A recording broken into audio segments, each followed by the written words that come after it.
Donc, nous allons lancer le premier panel, qui est le panel constitué des opérateurs. Et le thème du panel, c'est réseau 5G, déploiement, fonctionnement, quel enjeu pour le Togo? Il sera modéré par le docteur Amessinou. Bonjour, monsieur Amessinou. Docteur Amessinou, pardon. Bonjour, cher ami. Bonjour à toute l'assistance. Vous me recevez? Super. 100%. Merci. Merci beaucoup et merci aux organisateurs de ce forum national sur la gouvernance de l'Internet au Togo. Nous avions effectivement un panel riche en soi. Nous aborderons les questions techniques, mais sous l'angle pratique et digeste pour les utilisateurs, dans la mesure où l'ensemble des parties prenantes ne comprendrait probablement pas le discours s'il est fortement technique. Donc, je vais inviter nos différents panélistes à pouvoir rester dans la dynamique de l'accès à l'information pour le plus grand nombre possible.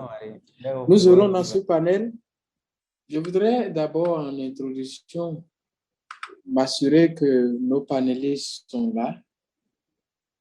Et nous aurons, pour le compte de Café Informatique, le directeur général adjoint, Akiobo Nwagboji. Je ne sais pas s'il est avec nous. Il est là, c'est Aikido Nwagboji. Aikido. Ok, merci beaucoup, monsieur Aikido. Toutes nos excuses pour la formulation. Nous aurons aussi dans ce panel le représentant du point d'échange du Togo, le directeur exécutif, monsieur Brice Bago Libé. Est-ce qu'il est avec nous? Monsieur Brice. Monsieur Fabrice tente de se connecter. Et il va arriver au cours du panel. Il vient de nous avertir. OK. Donc, monsieur Bago Libé va nous rejoindre. Nous aurons aussi la chance d'avoir dans ce panel un représentant de Togocel, Togo Télécom. Ça va être le directeur de la planification et du business intelligence. Monsieur Walid, est-ce qu'il est avec nous? Bonjour tout le monde. Est-ce que vous m'écoutez? Merci. On vous reçoit parfaitement. Oui, très bien. Donc, merci pour cette invitation. Donc, c'est Walid Gayer, directeur planification et business intelligence chez Togocom. Merci beaucoup, monsieur Walid. Merci. Merci aux différents participants. Nous avons tous compris que les technologies ont évolué progressivement de la famille de la première génération de technologies jusqu'à actuellement le déploiement technologique de la 5G. Nous avions connu des défis et des expériences utilisateurs variées depuis plusieurs années, disons depuis les années 80 jusqu'à aujourd'hui. Nous avons constaté que la progression des technologies, leur mise en marché a été faite souvent sur des processus de 10 ans. La première génération en 1980, la deuxième génération en 1990, la troisième génération en 2000, la 4G en 2010 et maintenant la 5G depuis 2020. Nous avions connu des expériences utilisateurs différenciées en fonction de l'environnement d'utilisation que nous avons. Les opérateurs nous ont donné la chance de comprendre un peu ce qui se fait dans leur environnement. Mais nous avons des espaces d'école. Nous avons constaté, par exemple, que la 3G avait été fortement dominée par l'influence européenne. La 4G a été marquée par l'influence américaine et de plus en plus, on constate l'influence chinoise dans le déploiement de la 5G. Donc, des enjeux géopolitiques importants qui nous permettent de comprendre qu'il y a un mécanisme, certes, de technologie, mais derrière la technologie, plusieurs enjeux se positionnent. Pour ce que nous comprenons de la littérature mise à disposition par l'Union internationale des télécommunications, il y a 3 objectifs clés. Et je voudrais que dans la communication que nos panélistes vont nous donner, on puisse rester dans l'observance de ces 3 dimensions. La technologie doit pouvoir être au service des personnes. La technologie, elle doit pouvoir permettre d'avoir une économie juste et compétitive. Et cette technologie, la 5G, doit nous offrir une société ouverte, démocratique et durable. Nous allons commencer par notre premier panéliste qui est disponible actuellement, M. Walid. Il va nous faire en une vingtaine de minutes une présentation pour nous faire le tour d'horizon de comment est-ce que son organisation se prépare à déployer la 5G et les innovations qu'ils apportent pour l'environnement technologique au Togo. Monsieur Walid, vous avez la parole.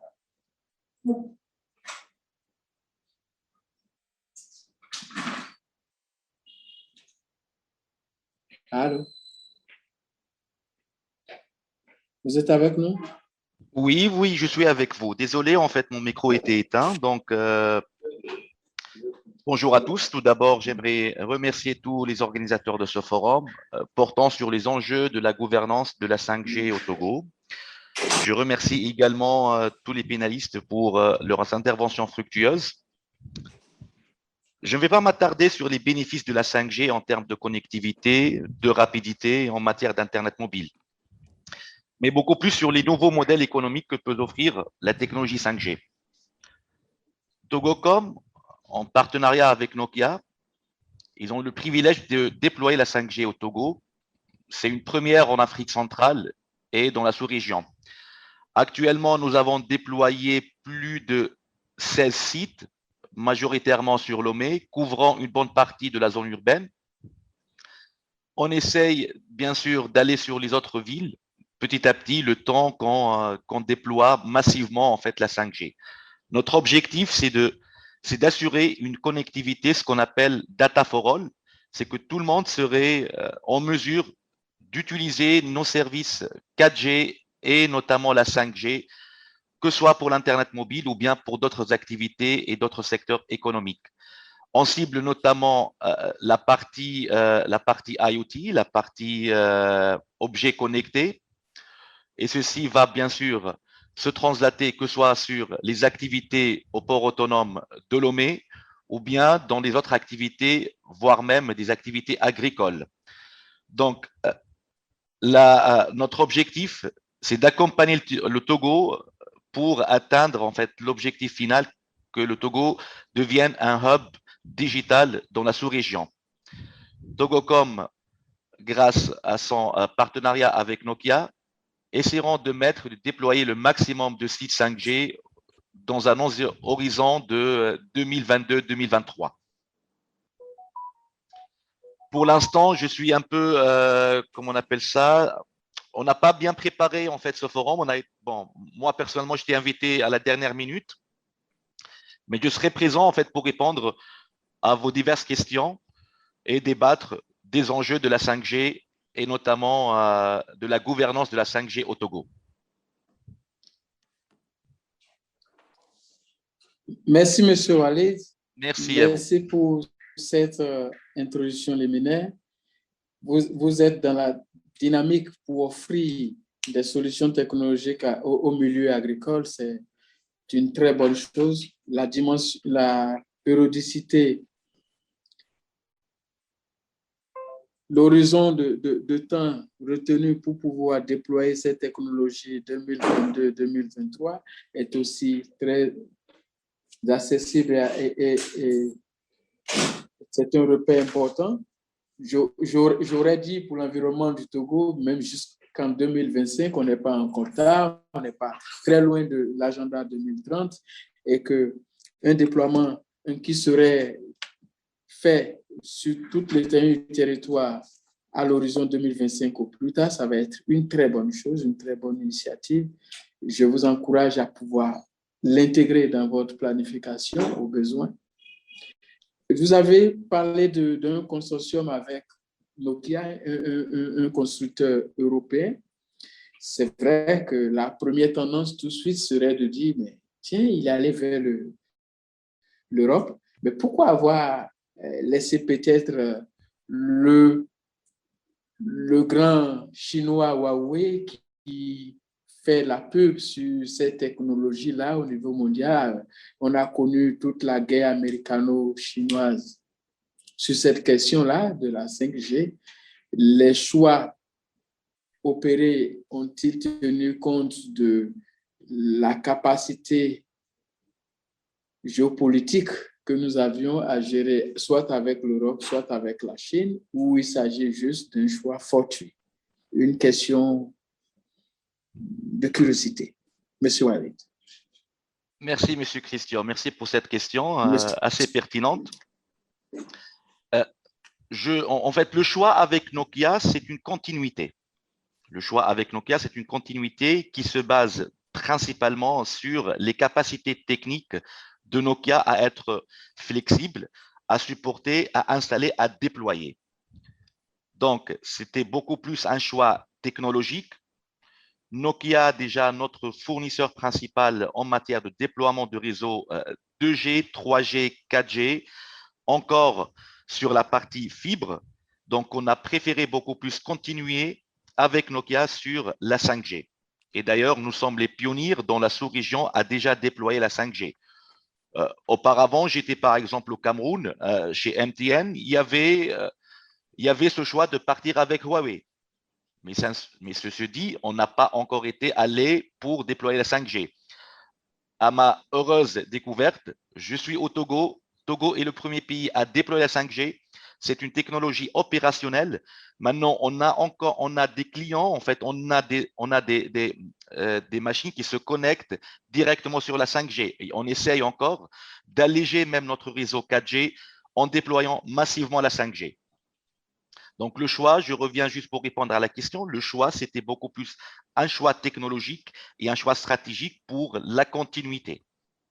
Même si le hardware de Huawei, il est compatible avec autant d'autres équipementiers, on a bien préféré de continuer avec Nokia.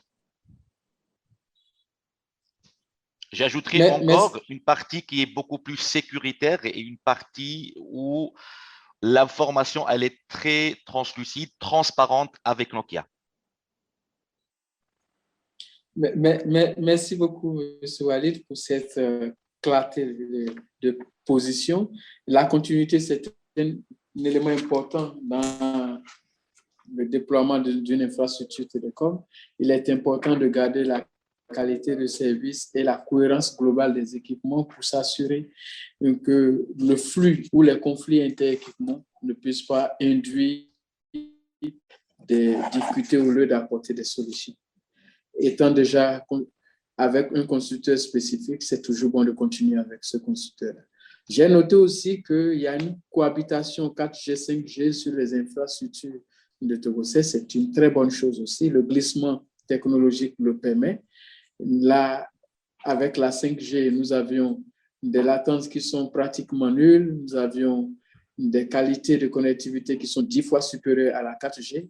Donc, on espère que l'IoT orienté agriculture au niveau du Togo, avec les outils comme les drones capables d'offrir des solutions de précision en milieu agricole, seront fortement exploités par le réseau TogoCell. Est-ce qu'on peut retenir qu'il s'agit d'une option de choix?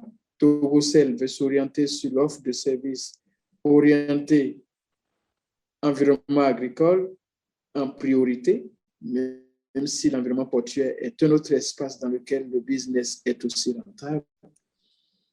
Mais la déclinaison vers l'environnement qui a plus d'impact sur les populations et qui permet l'atteinte au mieux de plusieurs indicateurs des objectifs de l'agenda 2030 me paraît un élément sur lequel il faut pouvoir se concentrer en priorité.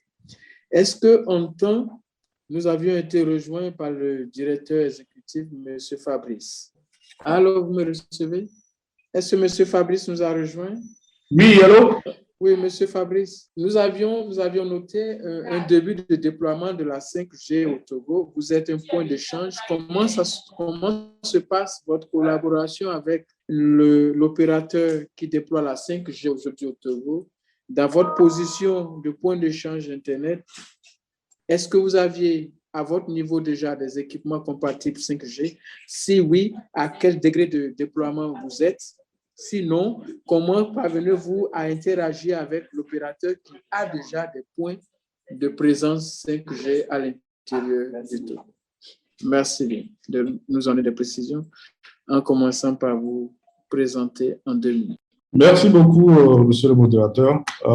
Je suis Fabrice Bagoli, ingénieur en système d'information, expert en cybersécurité et directeur exécutif du point d'échange Internet du Togo.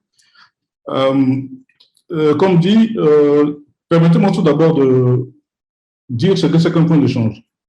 Un point d'échange n'est rien d'autre qu'une infrastructure physique, un nœud de routage où les opérateurs viennent échanger leur trafic, de sorte à pouvoir conserver le trafic local, c'est-à-dire le trafic national au niveau national.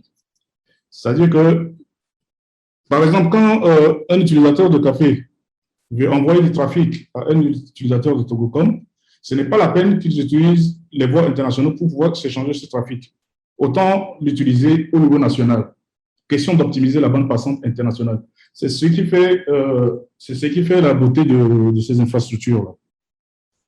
Alors, ainsi présenté, je crois que le développement de la 5G, l'implantation de la 5G dans nos réseaux va considérablement augmenter les trafics. Et ça, c'est indéniable. Et ceci doit pouvoir permettre à nos opérateurs de pouvoir échanger leurs données beaucoup plus facilement à travers le point d'échange. En termes de collaboration, je dirais que depuis 2016, où le point d'échange a été mis en place, les opérateurs ont toujours très bien collaboré, que ce soit pour pouvoir échanger leur trafic à notre niveau. Cette collaboration, d'ailleurs, se matérialise par leur point de présence. Aujourd'hui, tous les opérateurs, leur point de présence au XP. Je peux vous garantir que tous les opérateurs sont aujourd'hui connectés au point d'échange, y compris certains XP et certains partenaires internationaux. Donc, la collaboration, c'est vraiment une collaboration franche. Et si le temps le permet, je pourrais vous faire déjà une présentation pour vous montrer le niveau de trafic échangé au niveau du point d'échange entre nos opérateurs. Et aussi profiter de cette opportunité pour dire que nous avons pas mal de ressources aujourd'hui que nous avons au point d'échange qui ne demandent qu'à être utilisées par les opérateurs. Je crois que je vais d'abord m'arrêter là et on va poursuivre après. Merci beaucoup, M. Fabrice. Toutes nos excuses, je n'ai pas eu la chance de vous suivre de bout à bout. J'ai eu un souci de disponibilité de ressources Internet. L'information a été entrecoupée en temps, mais je suppose que ce n'était pas le cas pour nos participants. Je voudrais me rassurer de la présence du directeur général adjoint de Café Informatique. Est-ce qu'il est avec nous à présent? Oui, il est là. OK. Merci beaucoup. En tant que pionnier de fournisseur d'accès Internet au Togo, 20 ans d'expérience, c'est important. Où est-ce que vous en êtes aujourd'hui avec cette nouvelle technologie 5G qui doit révolutionner notre environnement de vie? Tout doit pouvoir être connecté, les hommes avec les puces, tous les objets, les congélateurs, les véhicules, tout ce qu'on veut doit pouvoir être connecté aujourd'hui. Avec votre expérience, 10 ans d'expérience, vous avez passé en revue plusieurs des technologies. Où est-ce que vous en êtes aujourd'hui avec la 5G et quel est l'environnement de déploiement que vous aviez? Quelles sont les projections sur les 5-10 prochaines années? Merci beaucoup. Je remercie les organisateurs de ce forum pour l'invitation. Bonjour, chers participants. Je suis de la société Café Informatique. Café Informatique est un fournisseur d'accès Internet. Nous avons commencé à fournir Internet depuis 1997 au Togo. Nous sommes actuellement aussi gestionnaires techniques du point TG. Et nous disposons d'un réseau qui est essentiellement sans fil, qui était essentiellement sans fil jusqu'à tout récemment. Alors, quand on parle de 5G, on parle de très haut débit. Et pour nous qui ne sommes pas opérateurs mobiles, il s'agit essentiellement en équivalent de déploiement en fibre optique ou de réseau Wi-Fi, mais Wi-Fi 6. Alors, où est-ce que nous en sommes aujourd'hui en ce qui concerne le déploiement de la fibre optique? Nous avons déployé un réseau de fibres pour renforcer les points de présence que nous avons à Lomé. Nous sommes en train de commencer le déploiement du FTTH vers les entreprises dans un premier temps, mais nous continuons à offrir du sans-fil à Lomé et toujours à l'intérieur du pays. Nous avons en projet le renforcement du backbone, essentiellement en fibre optique, et nous essayons d'amener le FTTH à l'intérieur du pays. Alors, au-delà de ça, je vais parler un tout petit peu de data center. Pourquoi? Parce qu'aujourd'hui, on parle de 5G et on a dit que la 5G apporte essentiellement deux éléments principaux. L'augmentation du débit comparé à la 4G et une diminution des temps de latence. On est parti de 20 millisecondes à peut-être 1-2 millisecondes. Mais ce qu'il faut noter, c'est qu'aujourd'hui, si nous n'avons pas de contenus locaux, si nous ne rapprochons pas les serveurs de nos utilisateurs, en fin de compte, ça ne sert absolument à rien. Je donne un exemple. Si vous avez de la 5G pour pouvoir vous connecter à un serveur qui se trouve aux États-Unis ou qui se trouve à Londres, vous avez un minimum de 200 ou 300 millisecondes.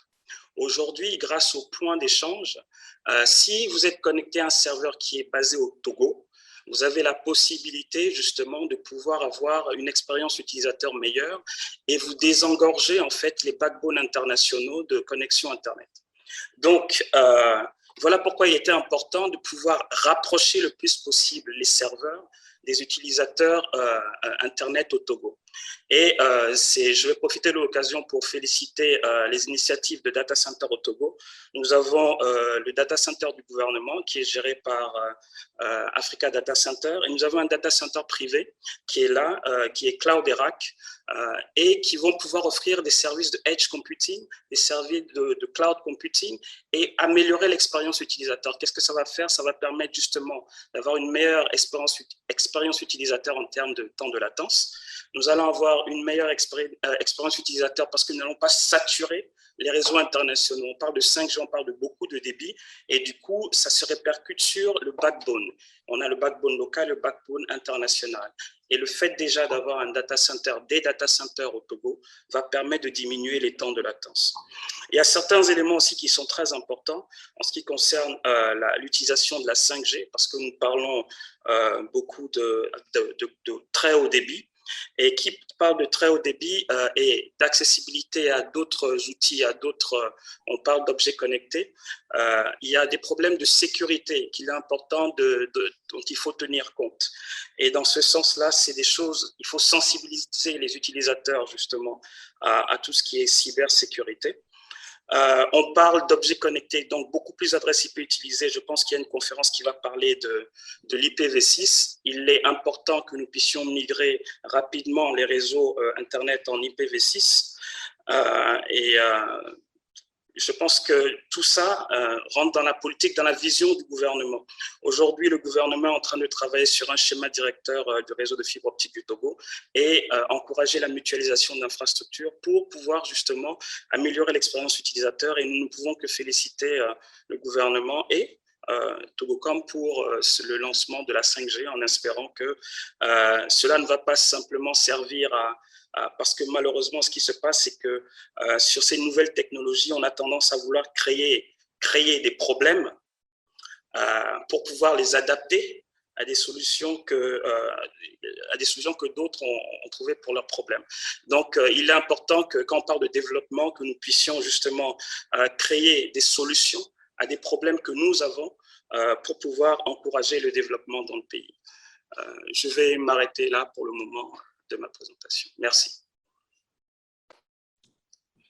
Merci au directeur adjoint de Café Informatique. Vous êtes dans l'écosystème il y a un moment, une vingtaine d'années d'expérience, c'est important. Vous êtes fortement dans le déploiement fibre. C'est une technologie qui a fait ses preuves. La fibre optique, c'est l'assurance de la disponibilité de la ressource en temps réel. Elle est aujourd'hui en déploiement à grande échelle dans la plupart de nos pays. C'est une chance pour le Togo d'avoir une fibre optique qui maille l'ensemble du territoire national.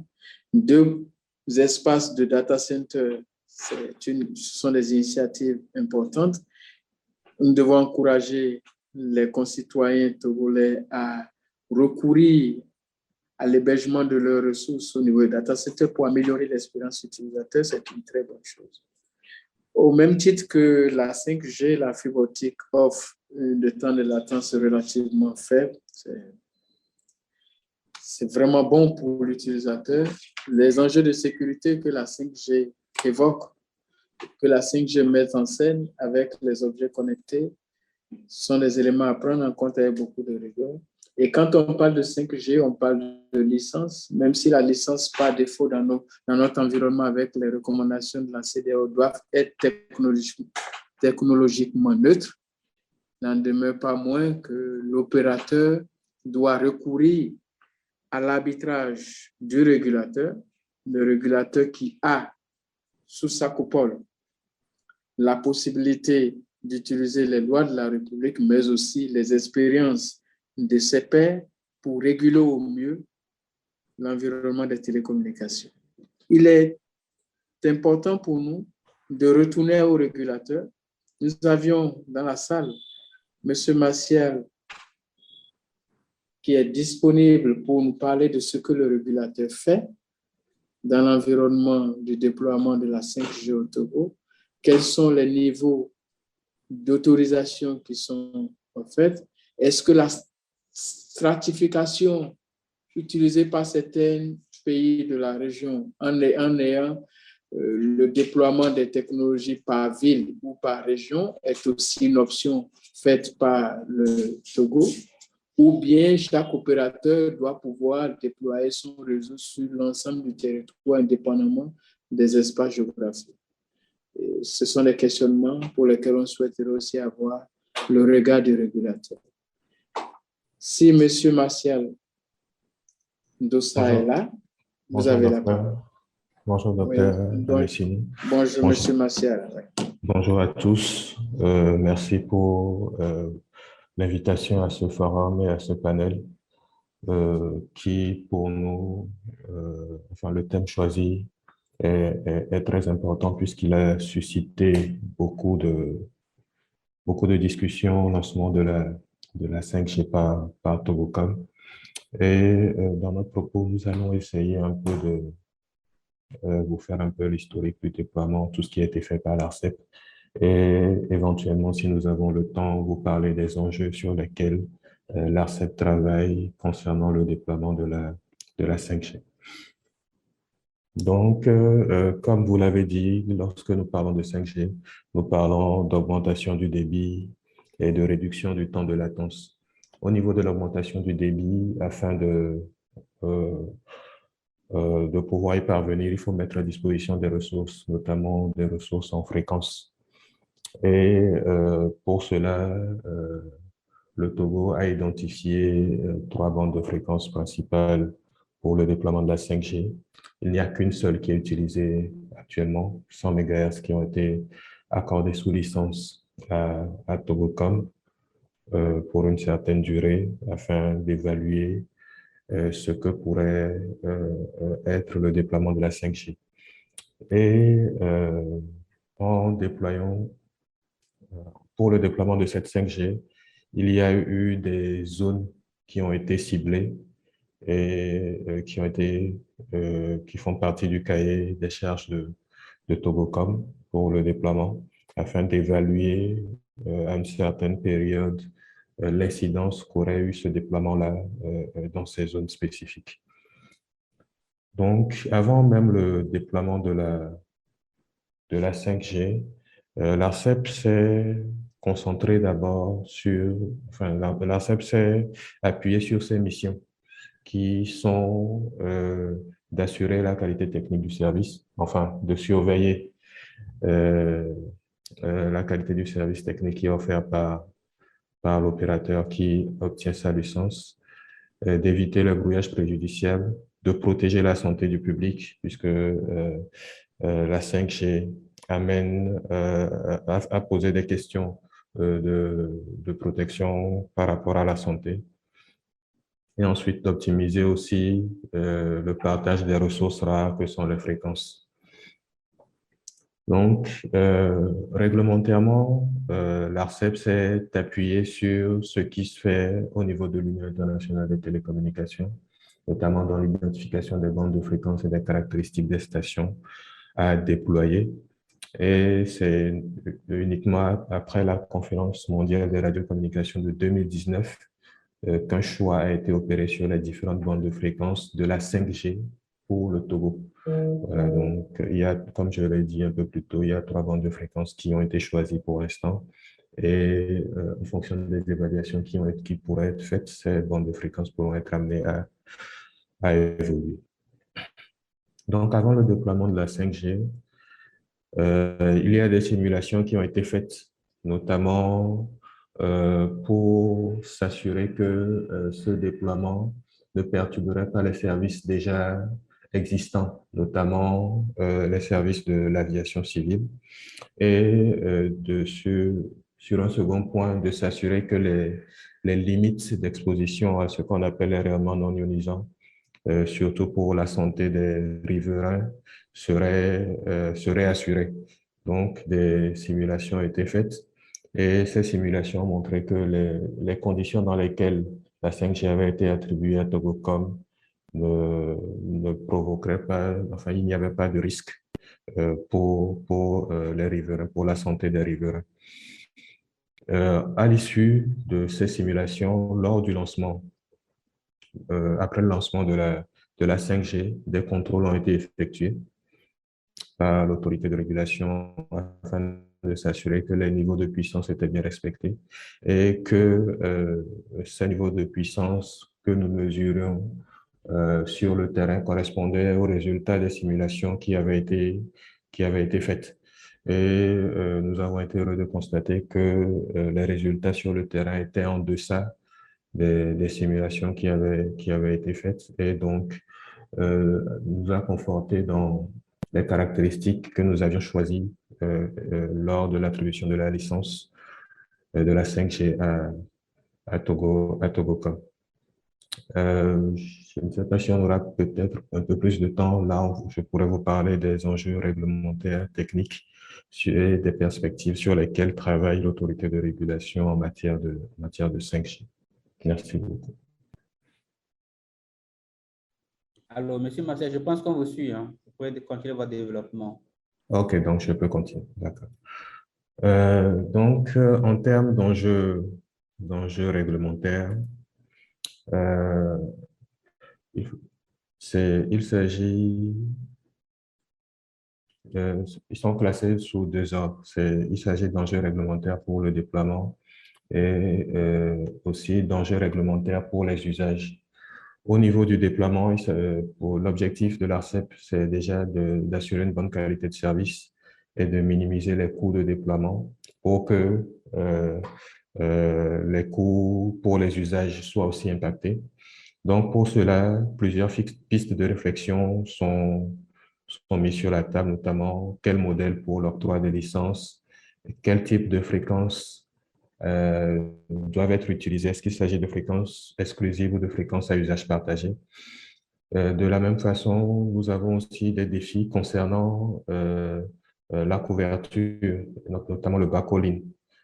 puisque aujourd'hui, pour assurer les débits de la 5G, il faudrait que chacune des stations de base de la 5G soit desservie en fibre optique et non en faisceau hertzien, comme c'est le cas pour encore certains réseaux, notamment pour la 3G et la 4G. Et ensuite, des pistes de réflexion sur la gouvernance locale, notamment pour l'aménagement du territoire, numérique du territoire, puisqu'il ne faudrait pas que la 5G vienne encore augmenter la fracture numérique qui existe déjà. Et le décret sur le service universel qui a été pris tente de répondre un peu à ces questions-là, puisque avec la 5G, aujourd'hui déployée à Lomé, nous avons encore certaines zones dans lesquelles le service Internet n'est pas présent. Donc, il faudrait que nous puissions réfléchir à comment équilibrer tout cela. Donc, juste pour les enjeux réglementaires pour le déploiement, aujourd'hui, nous avons 3 pistes concernant l'accès au spectre, soit un accès au spectre sous licence comme l'a eu Togocom. Il est aussi envisagé à l'issue d'une évaluation qui sera menée d'avoir soit des fréquences à accès partagées entre les opérateurs ou fournisseurs de services, ou aussi pour les fréquences millimétriques, des fréquences sans licence, donc surtout au-delà de 40 GHz. Tout ça est encore à l'ordre de la réflexion et ce sont des sujets sur lesquels les opérateurs, le régulateur travaille. D'autre part, en termes d'usage, il est question de porter des réflexions sur une régulation des services ex ante ou ex post. Aujourd'hui, nous sommes en régulation ex ante, c'est-à-dire que nous fixons les conditions dans lesquelles les opérateurs doivent déployer leur réseau, mais nous avons compris que cela apportait certaines contraintes et que le monde aller vers une régulation ex post. Est-ce que c'est ce qu'il faut pour le Togo? Est-ce que c'est ce qu'il faut pour notre environnement local? Les réflexions sont aussi en train d'être menées par rapport à cela. Et aussi au niveau de la 5G, c'est d'avoir le profil des utilisateurs et inciter les opérateurs à définir leurs offres en fonction d'un profil d'utilisateur, des profils d'utilisateurs qu'ils ont. Que ce soit des usagers ou des entreprises, donc de ne pas avoir les mêmes offres pour les 2 types d'usagers et s'assurer aussi de la fiabilité des services qui sont offerts, notamment les services liés à l'industrie, à la logistique, au transport. Ça, c'est au niveau des enjeux réglementaires. Pour les enjeux techniques, aujourd'hui, nous sommes en plein dans la neutralité technologique avec les opérateurs depuis la 4G et toutes les ressources qui leur sont attribuées sont gérées par eux, bien sûr avec un droit de regard de l'autorité de régulation pour pouvoir assurer une bonne planification. Mais il n'est plus fait obligation aux opérateurs d'utiliser, par exemple, les fréquences en 900 MHz exclusivement pour la 2G, la 1800 MHz exclusivement pour la 2G, la 2600 exclusivement pour la 4G.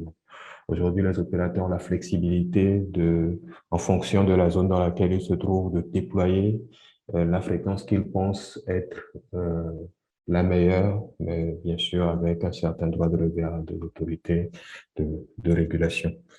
L'autre enjeu technique, c'est aussi la coexistence de toutes les générations de téléphonie mobile, de la 2G à la 5G, puisque pour l'heure, l'accès aux terminaux 5G n'est pas donné.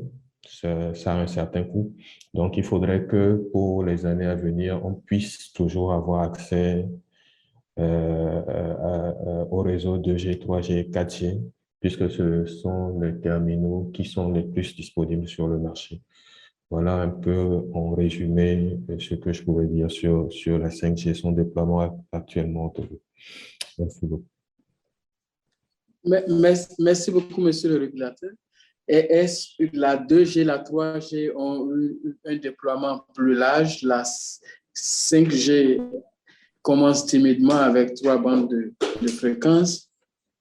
La 4G est-elle entièrement disponible maintenant sur toute l'étendue du territoire ou toujours stratifiée par zone? Est-ce qu'on peut avoir la précision sur la 4G avant d'aller sur d'autres questions? Oui. Bien sûr. Allez-y. En matière de 4G, elle reste encore dans les grandes villes. Heureusement, elle a commencé à être déployée dans certaines sous-préfectures. Et le déploiement continue puisque les opérateurs ont dans leur plan de déploiement les obligations qu'ils doivent couvrir jusqu'à la fin de leur licence. Aujourd'hui, je pense que ce n'est plus la technologie qui définit si on est couvert ou non, mais c'est le débit auquel on a accès. Donc, l'idée, c'est d'assurer que, au moins dans tout le pays, on puisse avoir au moins accès à Internet déjà. Et dans les villes où l'obligation est faite aux opérateurs de mettre à disposition de la 4G ou les localités dans lesquelles il est fait obligation aux opérateurs de mettre à disposition la 4G, que ces localités soient entièrement couvertes. Donc, c'est ce à quoi l'autorité de régulation travaille. OK, parfait.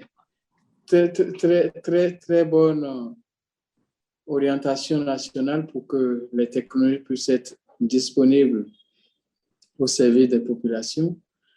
Nous allions retourner à Café Informatique et leur demander s'ils ont peut-être une présentation spécifique sur leur niveau d'évolution, de déploiement de la fibre pour offrir la haute disponibilité de ressources aux populations. Peut-être nous faire une présentation plus détaillée sur ce qui est prévu pour l'environnement. Merci. Merci beaucoup. Malheureusement, je n'ai pas prévu de présentation sur le déploiement. Donc, je ne suis pas en mesure de le présenter ici. OK, c'est bien noté. Est-ce que le point d'échange Internet a par hasard une présentation spécifique pour nous faire le point de tout ce qui est fait en termes de maillage? Et un seul point d'échange ou il y en a deux?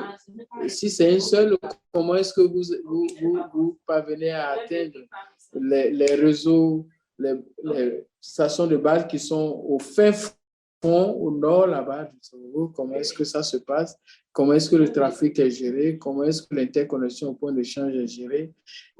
Quelle est la dimension du flux d'interconnexion entre les différents opérateurs et le point d'échange? Est-ce qu'il y a une présentation spécifique que vous pourrez nous faire en détail? Oui, nous avons, merci monsieur le présentateur, nous avons un petit slide qui détaille un peu tout ce que nous faisons, notre organisation, la façon dont nous fonctionnons et quels sont les trafics que nous échangeons. Si vous permettez, je pourrais essayer de partager mon écran. Oui, allez-y. Oui, allez-y, vous pouvez y aller. Je crois que vous devez me le permettre. Je vais demander au co-host de pouvoir donner la main. OK. Monsieur Fabrice, vous pouvez partager votre écran. Bon, j'espère que vous percevez maintenant l'écran, cet écran. C'est bon? Si c'est bon, je peux commencer. Oui, c'est bon, vous pouvez y aller. Okay, l'idée, c'est de présenter un peu tout ce qui se fait au niveau du point d'échange Internet du Togo. Rapidement, nous allons voir les objectifs que le gouvernement s'est fixés dans la mise en place de ce point d'échange. Comment est-ce que est gérée la gouvernance, l'architecture adoptée, les services mis en place, les usages actuels et nos perspectives. Disons que l'idée du gouvernement en mettant en place le point d'échange, c'était d'optimiser la connectivité Internet, d'améliorer la circulation des flux entre opérateurs et surtout de rationaliser tout ce qui est temps de latence. Et à terme, on devrait pouvoir réaliser des économies d'échelle, accroître la compétitivité sur le marché du transit et puis offrir des services de meilleure qualité. Pour sa gouvernance, le point d'échange est essentiellement sponsorisé par deux acteurs, le ministère des Postes et de l'Économie numérique et puis l'autorité de régulation, l'ARCEP. Il est placé sous la tutelle de la SIN, qui est la Société nationale d'infrastructure numérique du Togo, et géré techniquement par un directeur exécutif qui travaille avec un staff constitué essentiellement de bénévoles. Actuellement, les membres connectés, on a plusieurs types de membres connectés. il y a les membres qui sont présents localement et aussi on a des partenaires internationaux qui sont connectés au point d'échange. Pour les membres nationaux, c'est essentiellement les ISP et les opérateurs de télécommunications. Actuellement, nous avons le groupe Togocom qui est là, Café Informatique, nous avons Move Africa Togo et GBA. Donc, on attend potentiellement, ils ne sont pas encore arrivés, mais ils sont dans les pipes. On attend l'ISP Théolis, le IGOUV et puis Togo Rare. Donc, nos partenaires internationaux, on a Freedic, Internet Society et PCH, qui est un institut de recherche américain. Alors, en termes d'architecture et services, nous disons qu'en réalité, le point d'échange n'est que un switch qu'on dépose pour permettre aux opérateurs qui arrivent par des liens giga en fibre optique de pouvoir échanger leur trafic. Donc, pour ce faire, on leur met à disposition un certain nombre de ressources, parmi lesquelles nous avons ce qu'on appelle les serveurs de route, pour pouvoir échanger les routes. Et la politique qu'on adopte, c'est que quand vous arrivez au point d'échange, vous avez l'obligation de pouvoir échanger du trafic avec tous ceux qui vous font la demande. Vous ne pouvez pas, c'est un peering multilatéral obligatoire, c'est-à-dire que vous ne pouvez pas choisir ceux avec qui vous êtes obligé, ceux avec qui vous pirez. Donc, si un membre vous fait la demande, vous pouvez pirer avec lui. Et on a deux façons de pouvoir échanger du trafic.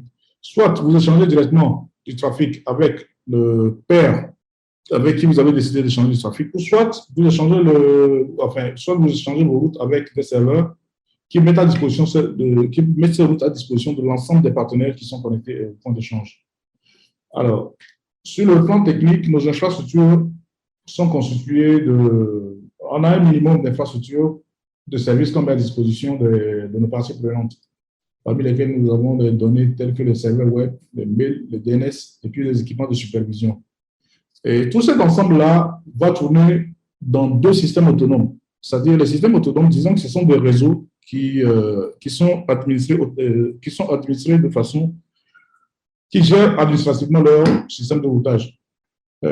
Nous tournons le S328152 pour tout ce qui est partie service lié au point d'échange et le 37774 qui est destiné au point d'échange, qui est destiné au nœud de routage lui-même.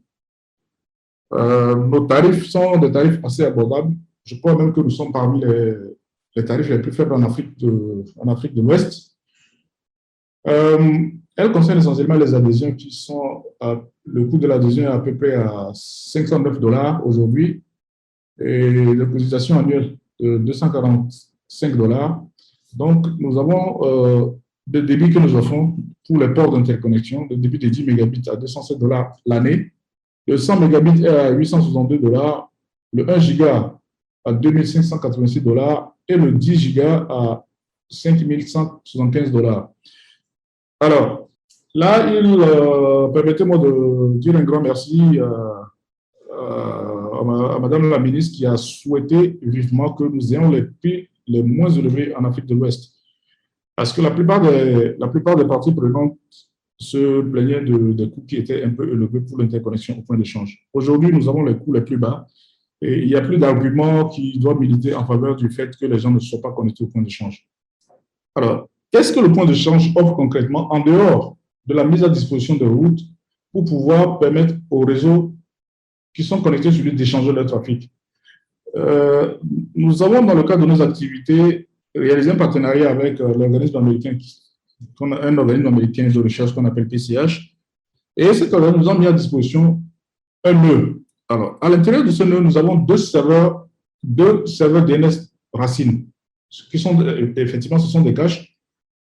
Et ces caches concernent les instances DEE des serveurs routes.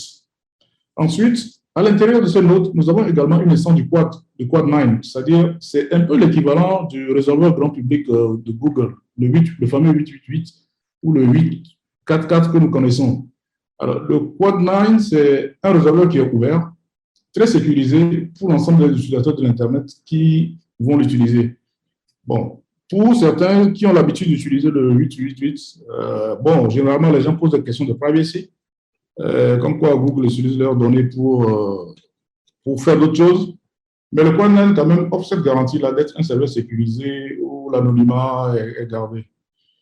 Et à l'intérieur de ce node, nous avons aussi à peu près 400 serveurs cache DNS qui sont des CCTLD ou des TLD. Et ça permet de renforcer la connectivité. Donc, ceux qui connaissent un peu l'architecture DNS, on va se rendre compte que normalement, une requête initiée part d'abord à l'international, on contacte un serveur route à l'international, et ensuite le serveur route va rediriger vers le serveur, si c'est une ressource du Togo, hein, il va rediriger le trafic vers le serveur, le racine du Togo, géré par Café, et ensuite vers le nom et puis ensuite rechercher la requête vers le nom de domaine concerné. Donc, c'est un travail qui est extrêmement long.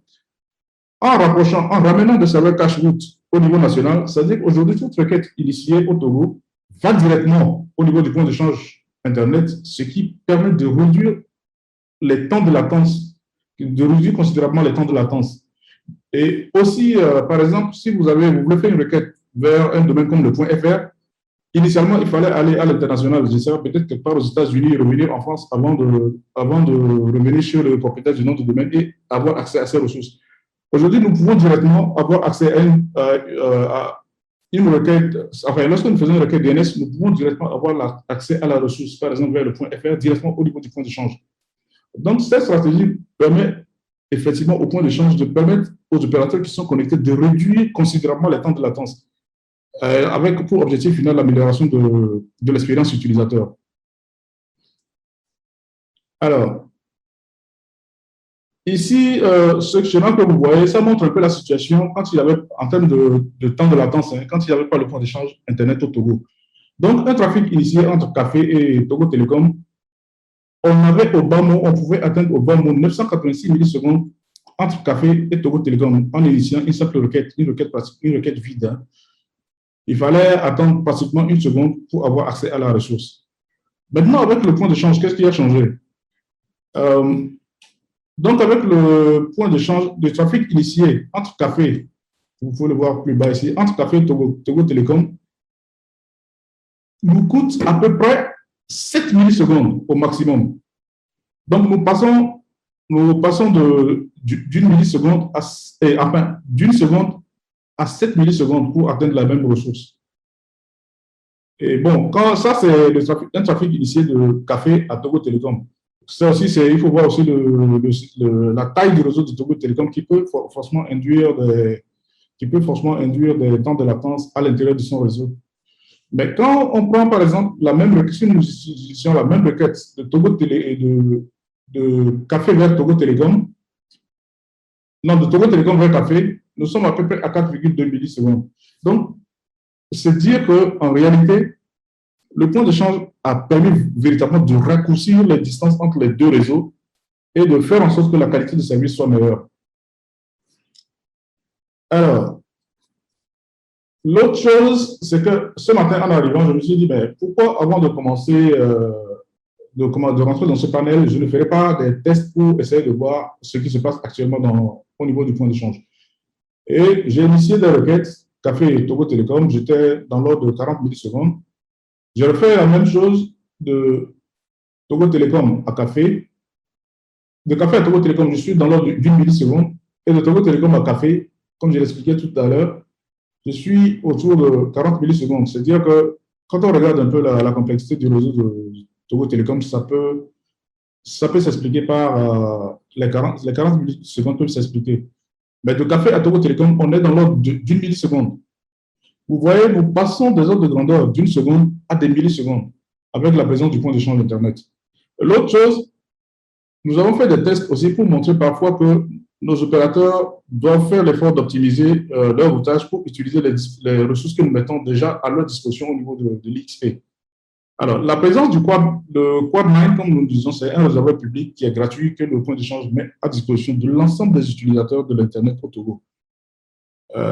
Aujourd'hui, par exemple, au lieu d'utiliser, pour ceux qui utilisent le DNS public, au lieu d'utiliser le 888, ils peuvent utiliser le 999 qui se trouve directement au point d'échange. Alors, je me suis positionné comme utilisateur du réseau de Togo Telecom et j'ai tenté d'aller sur le Quad9. Je me suis rendu compte que j'étais à 101 millisecondes.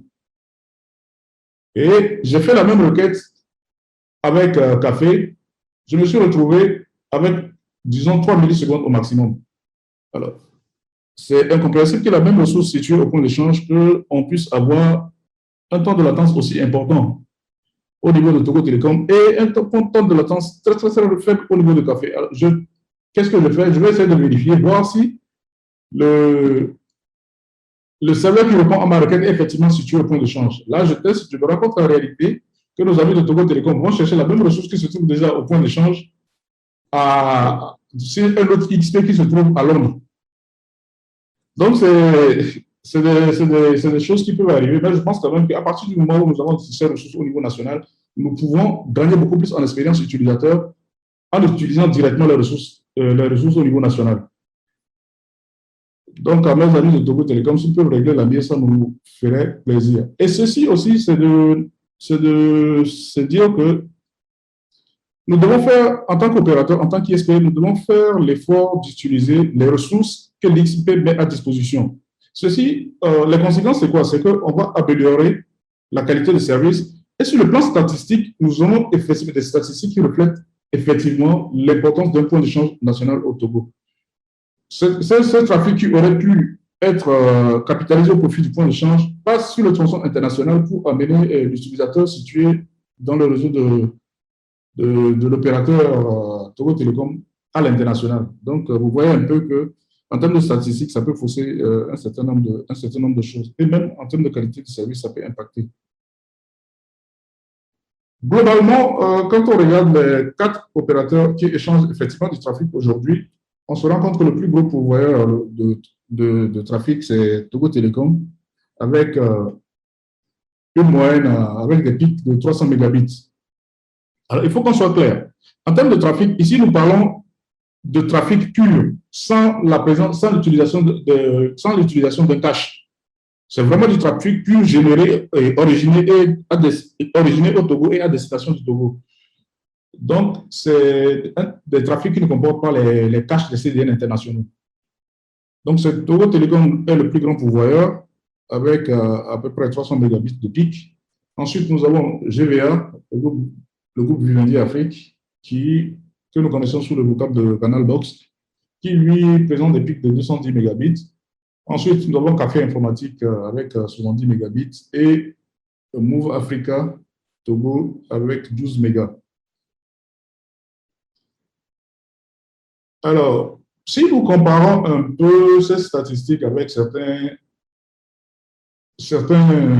XP au niveau africain, notamment le Remix au Rwanda, ensuite l'Angola X, le Gabix au Gabon, et puis dans la moindre mesure, mais si nous prenons les 3, on se rend compte que le Remix est à 2,2 gigabits en trafic pur, l'Angola X est à 1,5 giga, et puis l'XP du Gabon à 5,5 giga. Ça, c'est véritablement du trafic pur originé à l'intérieur de ces pays-là. C'est dire que ça montre aussi un peu l'importance du développement des contenus locaux, comme l'avait déjà souligné M. Kido Nwagboji. Donc, dans ces pays, le trafic originé sur le plan national est très important. Et ça peut être aussi un indicateur pour le développement de leur économie numérique. Donc, ça nous montre que nous avons véritablement beaucoup de choses à faire. J'espère qu'avec l'émulation du secteur, avec la mise en place de deux data centers, notamment celui du gouvernement et celui de Café Informatique, doit permettre de rapprocher les contenus, les contenus des utilisateurs et par-dessus quoi engendrer plus de trafic national. Alors, les graphes que nous voyons actuellement concernent le point d'échange Internet de la Côte d'Ivoire et celui du Caire. Donc, en trafic pur, le point d'échange Internet de la Côte d'Ivoire est de l'ordre de 600 mégabits. Et celui du Caire est à 4 gigabits. Mais celui du Caire, lorsqu'ils activent les CDN pour permettre aux différentes parties prenantes de partager ce trafic, il est autour de 80 gigas. Donc, ce qui est quand même assez énorme pour un point d'échange. Donc, le point d'échange Internet du Togo, en termes de perspective, c'est véritablement de pouvoir atteindre dans les 2 prochaines années, en termes de trafic local, les 500 mégabits et des trafics supérieurs à 1 gigabit lorsque nous aurons des accès au cache. Et notre ambition aussi, c'est de continuer par créer des services à valeur ajoutée pour rendre le l'XP beaucoup plus attractif. Notamment, travailler ensemble pour la mise en place, enfin, pour le déploiement de nouveaux caches au Togo, notamment les caches de Facebook, de Google, d'Akamai, de Cloudflare. Et même, nous avons été récemment approchés par Canal Plus pour le déploiement d'un cache pour MyCanal.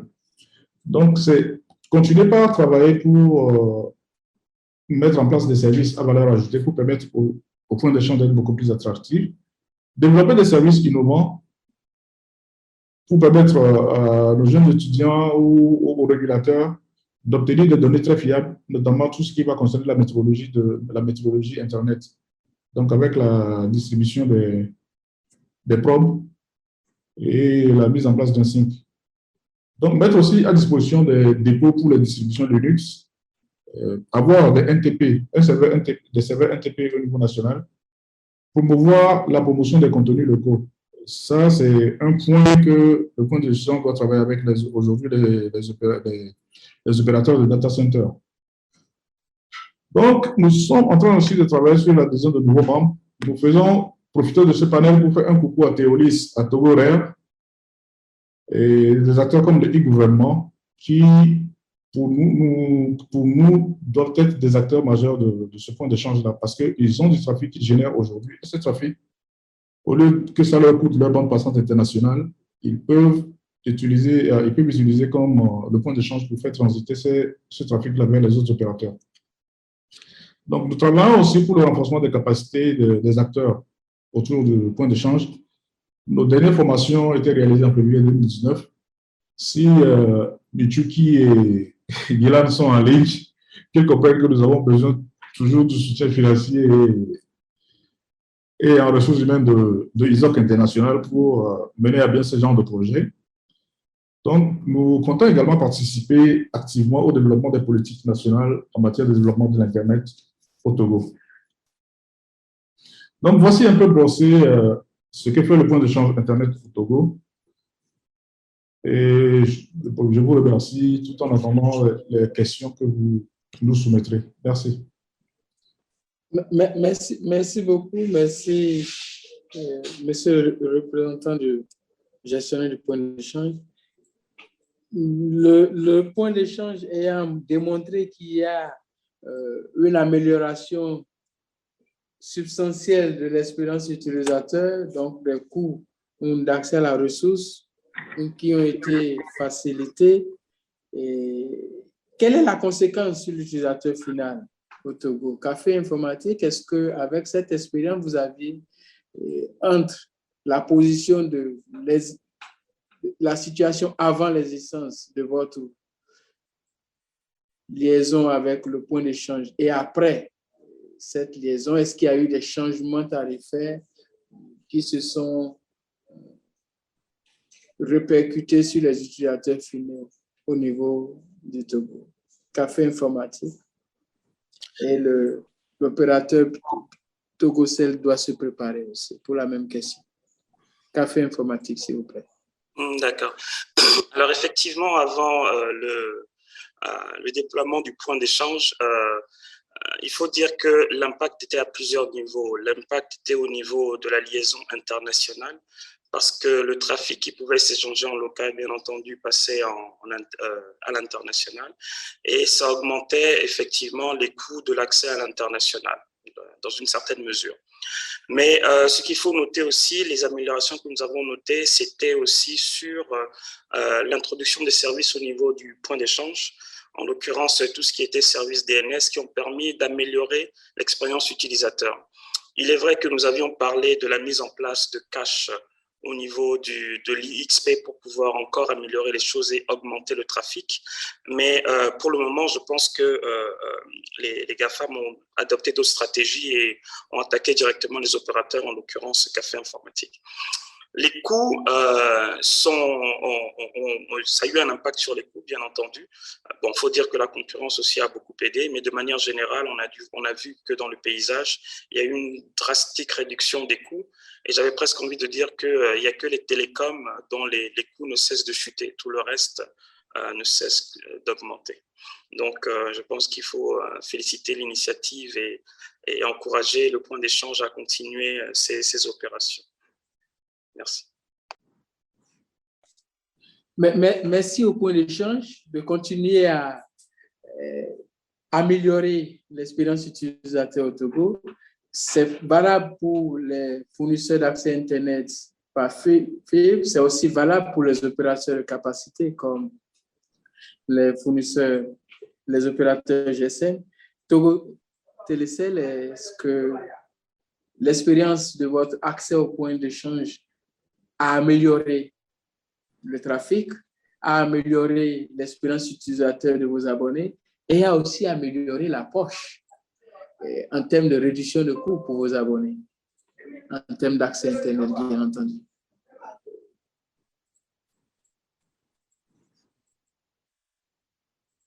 Togo Télécel.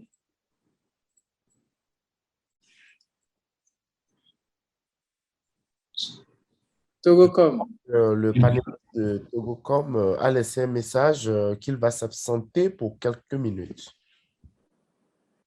OK, mais c'est une question qui ne va pas être jetée dans la poubelle. On va les attendre parce que les utilisateurs de Togo ont besoin de savoir que l'effet de la présence du point d'échange est observé dans la facturation qui est faite.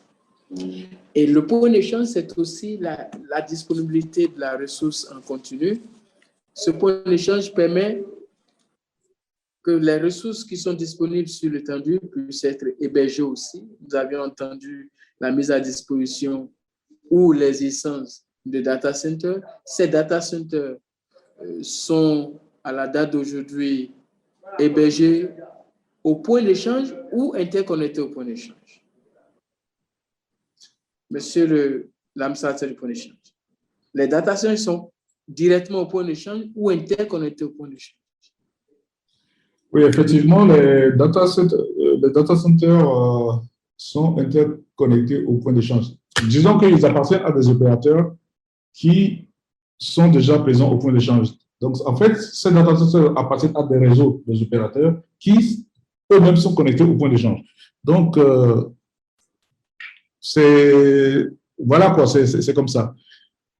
Ce que je voudrais mettre l'emphase sur la nécessité du développement des contenus locaux. Aujourd'hui, la présence du point d'échange Internet, si nous avons une économie numérique en plein essor, je pense que la présence du point d'échange est une opportunité pour les développeurs, les développeurs et les startups qui sont dans le domaine de la production de contenu destiné au public local. C'est-à-dire aujourd'hui que si je suis un développeur et que j'ai un contenu à proposer au public, à la population, aux consommateurs togolais, je n'ai plus forcément besoin d'avoir un accès Internet pour présenter. Si mon public cible, c'est effectivement le Togolais, je n'ai plus besoin d'avoir un lien de transit qui doit me permettre de pouvoir présenter ces produits-là à l'international. J'ai juste besoin d'appartenir à un data center qui est déjà connecté au point d'échange ou moi-même, je peux faire en sorte d'avoir les ressources et venir me connecter au point d'échange et être accessible à l'ensemble des consommateurs du Togo. Alors, ici, c'est dire que nous lançons un appel à nos jeunes frères, à nos jeunes entrepreneurs qui ont des startups, qui ont des produits destinés au Togo, de s'organiser et d'avoir des ressources et de faire en sorte qu'ils puissent avoir de faire en sorte à pouvoir venir se connecter au point d'échange. C'est hyper important pour le développement de nos contenus sur le plan national. Voilà un peu ce que je voulais ajouter. Merci beaucoup. C'est important et c'est aussi lié à la facturation. Peut-être que vous aurez des facturations dédiées spécifiques pour les startups, pour que les startups puissent avoir un prix préférentiel d'accès au point d'échange. Pourquoi pas? C'est une éventualité. Mais quand on parle d'accès au point d'échange, quand on parle de data center, quand on parle de la ressource infrastructurelle dans sa globalité, on parle de l'IP. Qu'en est-il aujourd'hui de l'usage des adresses IP publiques au Togo? Est-ce que le NAT a disparu du réseau togolais? Le NAT a-t-il disparu? Monsieur le régulateur, est-ce que le NAT est proscrit au Togo?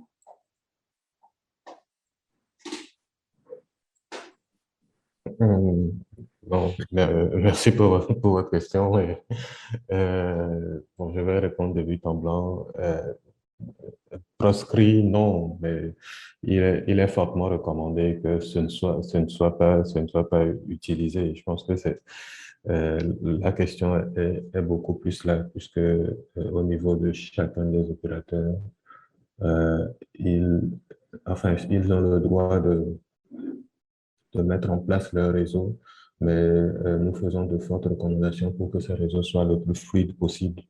Donc, non, il n'est pas interdit, mais il est fortement recommandé de l'éviter quand c'est possible. Merci beaucoup au régulateur qui protège le business de sa collaboration avec les opérateurs. Et le régulateur sait avec nous que l'expérience utilisateur n'est pas le même qu'on soit avec ou sans le NAT. L'expérience utilisateur prend un coup. Et il serait bien pour les gros utilisateurs comme les opérateurs GSM qui ont de grandes masses, de les encourager fortement, à la limite de les aider, et mettre à leur disposition des pools d'adresses IP publiques qu'ils puissent utiliser pour améliorer l'expérience utilisateur globalement. Ce ne serait qu'à l'actif des régulateurs. Le fonds du service universel peut servir à cela, par exemple. Monsieur le régulateur, qu'en pensez-vous? Bon, en termes de service universel, je pense que au niveau du décret, le décret était relativement clair pour le service universel. Éventuellement, dans les autres textes d'application qui pourront être pris au niveau notamment du ministère, c'est des questions forcément abordées.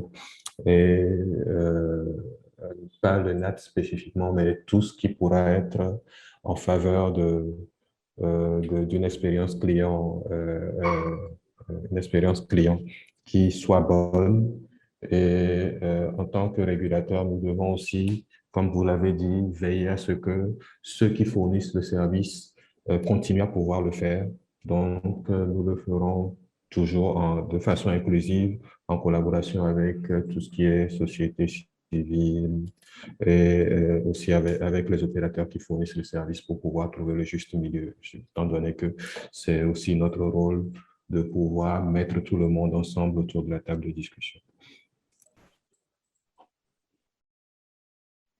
Merci au régulateur qui a rappelé qu'il est nécessaire d'avoir le modèle multi-acteur régulièrement présent à l'esprit quand on veut prendre des décisions.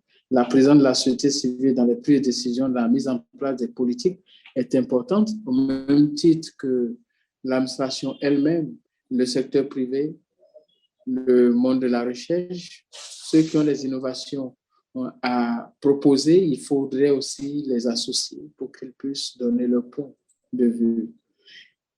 Togo Télécel est-il revenu en temps?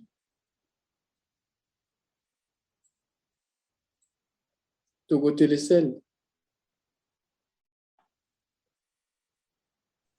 Togocom est toujours dans la réunion, mais personne ne répond malheureusement.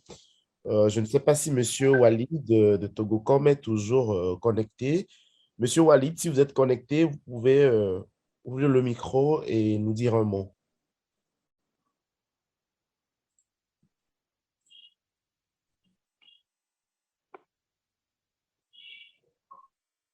À l'attention du modérateur, au lieu de Togo Télécel, dites Togocom, s'il vous plaît. OK. Togocom, il n'y a pas de Togo Télécel. Merci.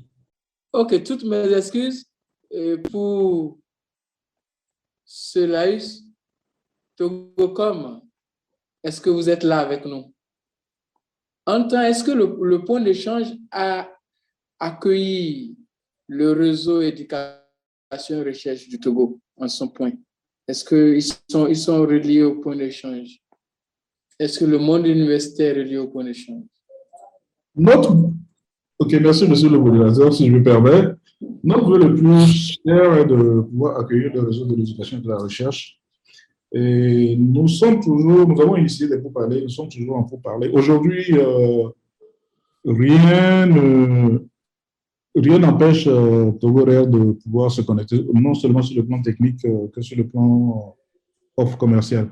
Je pense que nous allons continuer les discussions et pouvoir trouver intérêt d'entente et les connecter au point d'échange le plus rapidement possible. Parce que c'est un opérateur, de réseau qui est très important pour nous et il justifie d'un trafic, ils peuvent justifier d'un trafic assez important pour le bien de toute la communauté togolaise. Donc, je pense que ce serait très intéressant de les avoir au point d'échange Internet. Merci. Nous les encourageons fortement à arriver au point d'échange. La recherche, c'est aussi ça. L'environnement de recherche manipule une base importante de données qui serait utile d'avoir en un point de concentration nationale. Nous allions à présent donner la parole à nos participants. Ils peuvent poser des questions à nos panélistes, soit en levant la main pour avoir droit d'intervenir directement en audio ou laisser les questions dans le chat.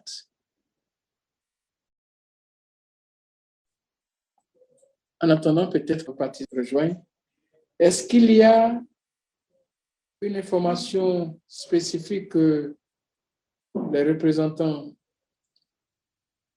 de Togocom voudraient bien passer sur le déploiement de leurs ressources en termes de visuel cartographique pour qu'on puisse voir de façon visuelle, oui, je suis proche ou je ne suis pas proche d'un point de présence de 5G. Est-ce qu'on peut avoir un truc comme ça? Togocom.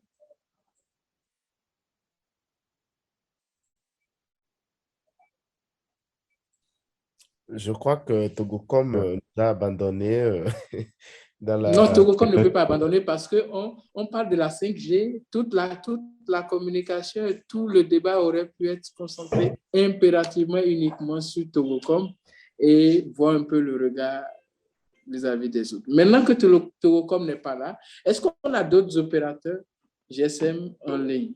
Peut-être, monsieur le modérateur, si je peux me permettre. Oui, allez-y. Nous avons enfin, une petite présentation qui résume un peu tout ce qui est zone de déploiement, etc., valeur des signaux que nous pouvons soumettre si vous le souhaitez. Oui, allez-y. Allez-y. C'est plus captivant quand on observe. Donc, passez la présentation et puis on pourra, à partir de ce moment, se mirer. Est-ce que vous voyez mon écran? Et ça se charge. Oui, c'est bon. Parfait. Passez en mode diaporama et puis allez-y. OK. C'est bon. D'accord. Donc, je ne vais pas revenir sur ce qui a déjà été dit, notamment en termes de 5G, puisque ça a été très bien défini un peu plus tôt par les panélistes. Je vais essentiellement vous parler, je ne vais pas non plus parler de la partie fonctionnement, sinon en quelques mots, et puis vous parler essentiellement du déploiement de la 5G, de ce qui a été fait. Oui, je crois qu'il faut aller directement sur le déploiement. OK. Aller directement sur le déploiement. Voilà. OK, Donc, ça marche. au niveau du déploiement, aujourd'hui, bon, comme je l'avais dit, Togocom, c'est le seul opérateur qui est sous licence et qui dispose de 100 MHz de bande de fréquence pour une première durée de 3 ans, à l'issue de laquelle une évaluation sera faite. Et les zones de déploiement, vous les avez, il s'agit de Abrakakaveli, le port autonome de Lomé, vous comprendrez, vous comprenez pourquoi, le complexe industriel d'Adétikopé, notamment pour tout ce qui est objets connectés qui sera utilisé au niveau de l'industrie, la zone aéroportuaire et le quartier administratif. Donc, ce sont ces zones qui ont été ciblées pour dans un premier temps pour le déploiement de la 5G. Donc, avant le déploiement, comme je vous disais, l'ARCEP a à cœur tout ce qui est risque pour la santé publique, notamment en matière de rayonnement non ionisant, puisque la 5G, avec la 5G, il y a eu beaucoup de discussions autour de ces enjeux-là. Donc, les choix des bandes de fréquence même ont été faits en regardant ces enjeux. Raison pour laquelle les bandes qui sont choisies, enfin les bandes qui sont déployées actuellement sont en dessous de 6 GHz, puisque ce sont des bandes que nous connaissions déjà au préalable. Et pour ces bandes-là, il n'y a pas eu de polémique à l'échelle internationale. Donc, les bandes pour lesquelles la polémique est présente actuellement, ce sont les bandes au-dessus de 6 GHz, notamment les bandes qui tournent autour de 40 GHz à 60 GHz. Donc, nous nous situons vraiment en dessous de ces bandes. Nous sommes à 3,4 GHz actuellement, avec des niveaux de réception qui se trouvent autour de moins 108 dBm. Donc, après la réalisation des différentes simulations, nous avons vu que les champs maximum que pouvait émettre une seule antenne tournaient autour de 0,32 volts par mètre, alors que au niveau international, ce qui est recommandé se situe entre 28 et 61 volts par mètre pour la téléphonie mobile. Donc, nous sommes relativement en deçà de ces niveaux-là. Et bon, ici, c'est un peu la même couverture qui a été réalisée au niveau dans la zone aéroportuaire. Donc, après le déploiement de la 5G, nous nous sommes aussi quand même attelés à faire des contrôles. Et ces contrôles ont concerné essentiellement les zones de déploiement, notamment le siège de Togocom, le port autonome de Lomé, la zone d'Agoué et la cité OUA, notamment en bref test. Donc, nous avons été heureux de constater que les niveaux qui ont été relevés étaient en deçà des niveaux recommandés par les institutions internationales, notamment l'Union internationale des télécoms, l'OMS, ainsi que l'ICNIRP, la commission qui se charge de la définition des valeurs de seuil à ne pas dépasser pour la protection des populations contre les rayonnements non ionisants. Après, je pourrais vous montrer un peu ce qui a été, enfin, les mesures, bref, tests qui ont été réalisés avec les valeurs obtenues. Et donc, nous avons ensuite fait un bilan par rapport aux paramètres qui ont été assignés, ce qui a été déployé, ce qui a été mesuré sur le terrain. Et cela nous a permis de conclure que les niveaux de puissance qui étaient déployés étaient largement en deçà des niveaux utilisés pour les simulations d'une part, et étant déjà donné que ces niveaux utilisés pour les simulations étaient en deçà de ceux qui étaient prescrits par les organismes internationaux en matière de protection. Voilà, donc c'est un peu, en matière de déploiement, c'est un peu ce qui a été fait avec Togocom. Quelles sont nos perspectives et quels sont les enjeux techniques que vous observez?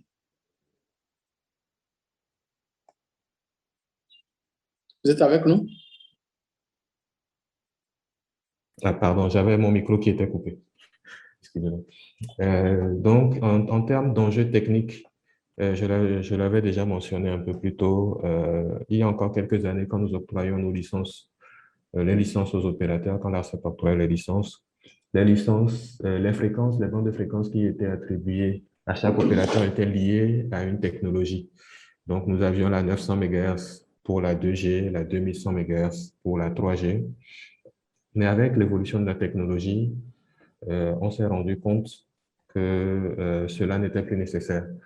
Les bandes de fréquences sont aujourd'hui attribuées aux opérateurs et ceux-ci disposent d'une certaine flexibilité pour en faire la planification. En termes clairs, aujourd'hui, un opérateur peut décider d'utiliser exclusivement la 900 MHz pour faire de la 3G, la 1800 MHz pour faire de la 4G, etc. Et bien sûr, l'autorité de régulation a toujours un droit de regard pour s'assurer que le déploiement respecte un peu les normes en la matière. Mais il n'y a plus L'impact sur la d'obligation. santé. Voilà, l'impact sur la santé, mais aussi niveau de couverture, qualité de service, etc. Donc, c'est l'approche de la neutralité technologique qui est épousée par l'autorité de régulation. L'autre enjeu technique dont j'avais parlé aussi un peu plus tôt, c'est la coexistence des différentes générations de téléphonie mobile, puisqu'il faut s'adapter à ce dont le consommateur dispose. Aujourd'hui, les smartphones 4G, 5G ne sont pas encore totalement démocratisés. Beaucoup utilisent encore des smartphones 2G et 3G. Donc, il faudrait s'assurer que ces réseaux soient toujours disponibles et que la 5G qui arrive ou qui est là ne creuse pas encore la facture numérique déjà présente et que nous essayons de travailler à combler.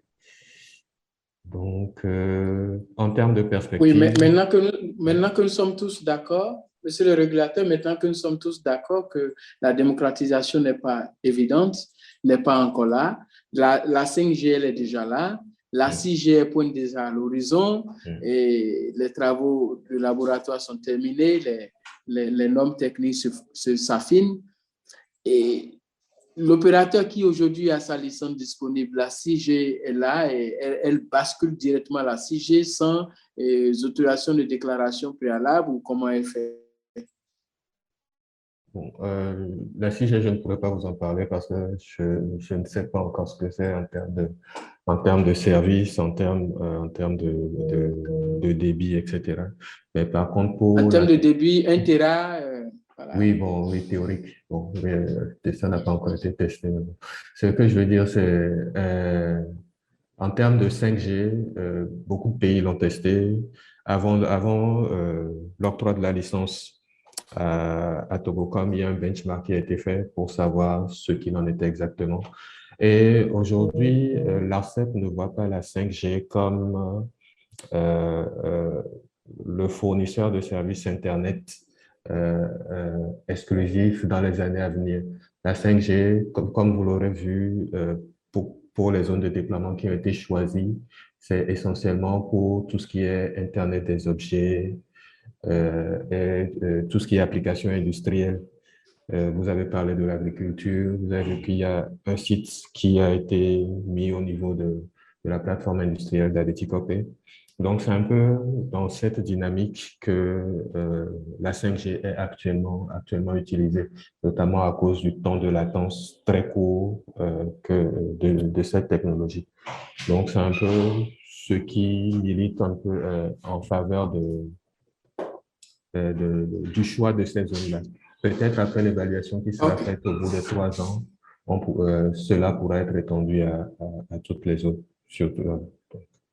On pourra décider éventuellement de la généralisation. Mais a priori, là, la concentration est mise sur les zones de profitabilité et les zones où l'utilité serait démontrable. Voilà, surtout que maintenant, nous n'avons pas encore accès aux terminaux 5G en tant que consommateurs. Oui. OK, parfait, c'est bien. En temps, nous avions été rejoints par M. Walid. S'il est en ligne, est-ce qu'il voudrait dire un mot? Ben, probablement qu'il a encore quitté la salle. OK. Chers participants, est-ce que vous avez des questions pour nos panélistes? Oui, il y a quelqu'un qui... Vous avez la possibilité de lever la main.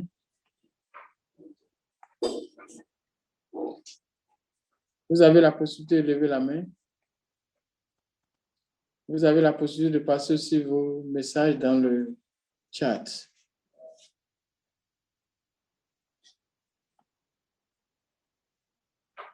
S'il n'y a pas de questions,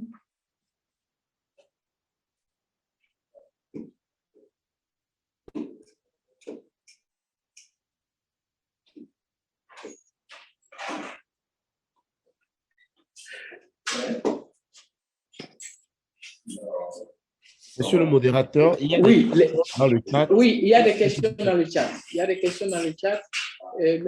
Monsieur le régulateur, est-ce que la couverture 2G, 3G est optimale aujourd'hui? 2G, 3G, 4G est optimale sur l'étendue du territoire du Togo à la date d'aujourd'hui?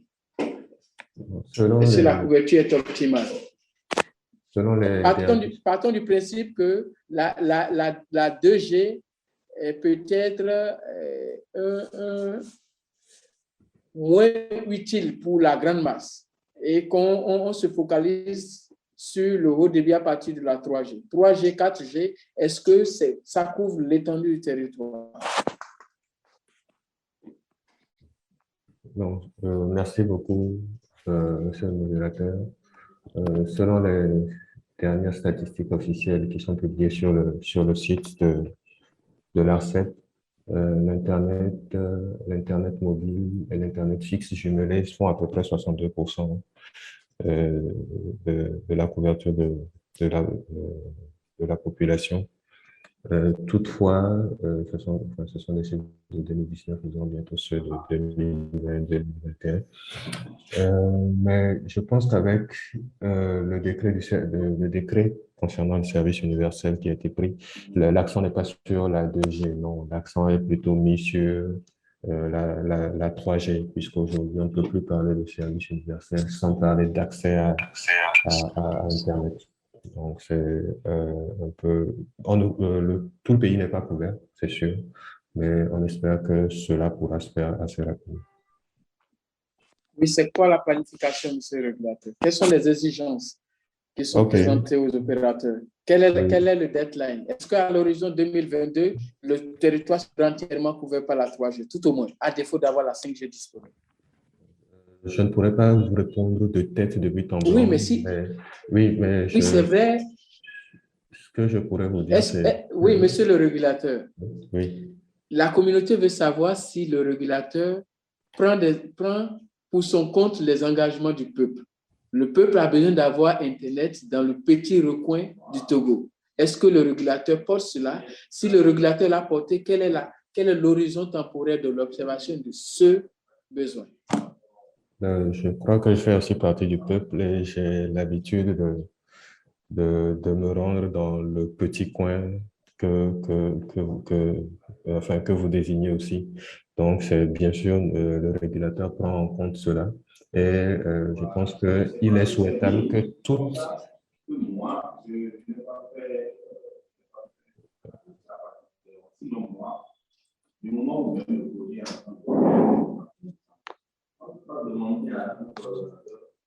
Allô?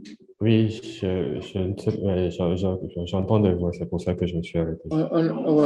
Allez-y. OK. Donc, je disais que bien sûr, le régulateur prend cela en compte, puisque ça fait partie des missions qui lui sont assignées. Et comment cela se traduit? Cela se traduit par les objectifs de déploiement qui sont inclus dans les cahiers de charges des opérateurs. Et la 3G généralisée, bien sûr, elle y est inclue. Ça, je peux vous l'assurer. Maintenant, je n'ai pas en tête, je pourrais toujours vous fournir ces informations après pour ne pas dire des bêtises, mais cela inclut déjà dans le cahier des charges des opérateurs. Mais à quel horizon, il faudrait que j'aille voir pour vous donner des dates exactes. Merci beaucoup, monsieur le régulateur. Merci d'avoir accepté de porter la voix du peuple et d'aider les différents opérateurs à se conformer aux besoins du peuple. C'est important. La 5G, nous l'avions dit, a déjà commencé par transformer nos vies, continuera encore à transformer nos vies. Nous avons la possibilité de rester au bureau et de fermer nos portes, éteindre nos lumières à la maison. Et tout ça, nous voulons que cela soit une réalité pour chacun de nous dans notre espace de vie actuel. Je voudrais vous laisser, s'il n'y a pas d'autres questions, je voudrais vous laisser la possibilité de prendre 2 minutes, 3 minutes chacun pour nous faire... Bien sûr, il y a des questions. Oui, allez-y. Allez-y pour la question. Merci beaucoup, Norbert Glacoué, immédiat vice-président d'Isor Togo. Je voudrais revenir sur la question de la couverture du pays en matière d'Internet. Vous l'avez souligné, dans le cadre du service universel, il ne peut être conçu aujourd'hui qu'il y ait des parties du territoire qui soient encore enclavées ou des zones blanches en matière de couverture minimale en 3G, ne serait-ce qu'en 3G. Aujourd'hui, nous parlons de 5G alors qu'il se pose à côté des enjeux d'éducation en ligne, des enjeux de santé, de e-santé dans ce contexte de COVID-19. Imaginez un temps soit peu que nous soyons encore au début de la COVID-19, ou en tout cas que se répète le scénario dès le début de la COVID-19 où tout le pays est bloqué, où tout le pays est mis en quarantaine ou mis en isolement. Il y a les impératifs d'éducation pour les enfants, les impératifs même de travail à distance pour les services administratifs de ce pays. Et donc, les employés, les enseignants, les élèves qui se trouvent dans les coins qui ne sont pas couverts aujourd'hui par le minimum d'Internet. Vous voyez que cela pose un problème, non pas seulement aux utilisateurs, mais aussi à l'administration publique. Donc, c'est très important aujourd'hui, nous devons nous rendre compte qu'il est très important aujourd'hui d'avoir, pendant que se développent les grandes générations de réseaux comme les 5G, et vous parlez aussi de 6G, il faut au même moment avoir un minimum pour l'ensemble des Togolais. Et je voudrais que nous retenions dans le cadre de ce forum de cette année une forte recommandation à l'endroit des dirigeants et du régulateur de s'assurer de mettre dans le calendrier et dans les cahiers de charge des opérateurs qu'il faut couvrir chaque partie de ce territoire au minimum de la 3G pour que l'enseignement à distance puisse être garanti, pour que le service à distance puisse être garanti pour chacun des Togolais. Merci. Merci beaucoup, Monsieur le Président. Merci pour ce cri de cœur important. Ça a été bien noté. Dans le cahier de charge, il faut mettre des garde-fous pour que les opérateurs nous offrent de la 3G au minimum disponible partout au Togo. OK. Monsieur Abouzi, Monsieur ou Madame Abouzi, vous avez la parole. Vous avez levé la main.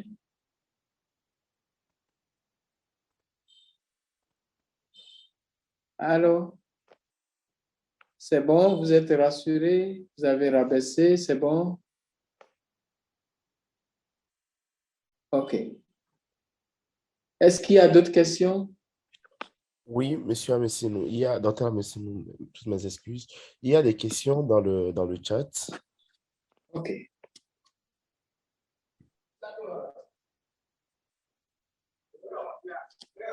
Monsieur le régulateur, il y a des questions qui vous concernent sur la facturation de l'Internet. Est-ce que la facturation à date d'aujourd'hui permet la généralisation de l'usage de l'Internet? Monsieur le régulateur. Très bonne question. Est-ce que la facturation, je vous dirais oui et non, parce que bon, oui, parce que pendant plusieurs années, nous avons eu des coûts très prohibitifs et nous avons commencé à ressentir une certaine une baisse significative des coûts lorsque le marché a été ouvert à beaucoup plus de concurrence. Et non, parce que si cela était le cas, les consommateurs ne se plaindraient toujours pas du coût relativement élevé de la connexion Internet. Donc, pour moi, c'est une réponse en oui et non. Et qu'est-ce que nous devons faire? Je pense que déjà, encore plus de concurrence, je ne sais pas, mais surtout travailler à orienter les prix vers les coûts. Je pense que c'est dans cette démarche que s'est inscrit l'ARCEP, orienter les prix pratiqués par les opérateurs vers les coûts réellement mis en œuvre. Donc, c'est le travail qui est fait par l'autorité de régulation en ce sens. S'il vous plaît, monsieur le régulateur, les coûts orientés vers la facturation orientée vers les coûts.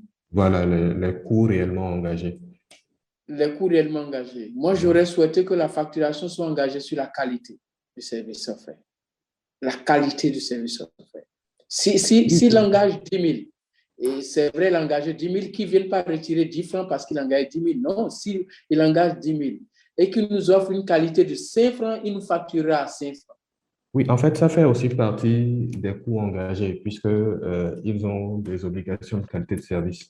Et les obligations de qualité de service sont aussi évaluées en termes de coûts.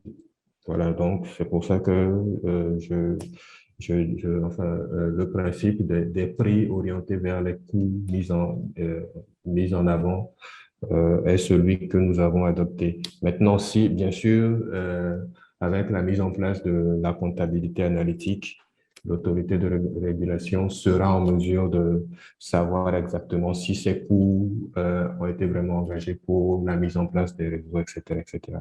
Voilà, donc c'est pour ça que c'est cette option qui est choisie. Nous ne sommes pas les seuls régulateurs à nous orienter vers cette option-là. Nous avons vu que cette option avait fait ses preuves ailleurs et nous essayons de la mettre en œuvre aussi pour le Togo. Merci beaucoup, monsieur le régulateur. L'ensemble de ces questionnements auraient pu être envoyés à Togocom. Et je ne sais pas s'ils sont revenus dans la salle en temps, parce qu'on parle de la 5G, on a en ligne de vie d'abord un opérateur GSM, quand on parle de la 5G. Le régulateur a apporté la voix du secteur, c'est une très bonne chose. Comme c'est le régulateur qui met en place le mécanisme, bien entendu, le régulateur ne définit pas les règles, c'est l'État central qui définit les règles et le régulateur applique les règles. Nous sommes d'accord sur le principe. Donc, si en temps, on a constaté que l'État a manqué de préciser les contours de ce qui devrait être profitable au peuple, le régulateur, dans sa position de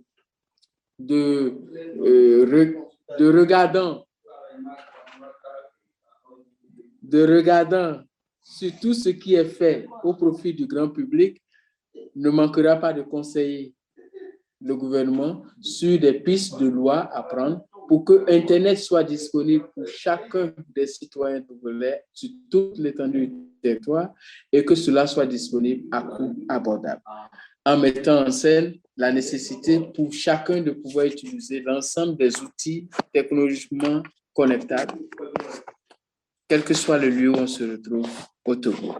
On commence bien entendu par les zones qui sont économiquement rentables.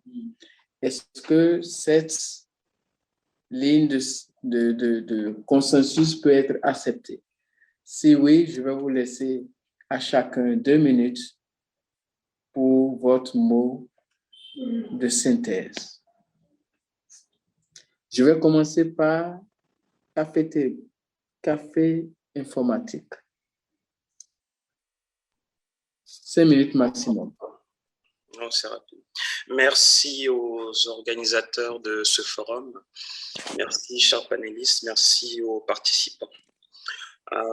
Pour ma part, je clôturerai ce panel en invitant les spécialistes IT à la création de contenus et d'applications locales en réponse aux besoins de nos populations. On est en train d'accélérer le déploiement des nouvelles technologies et de meilleurs moyens de connectivité.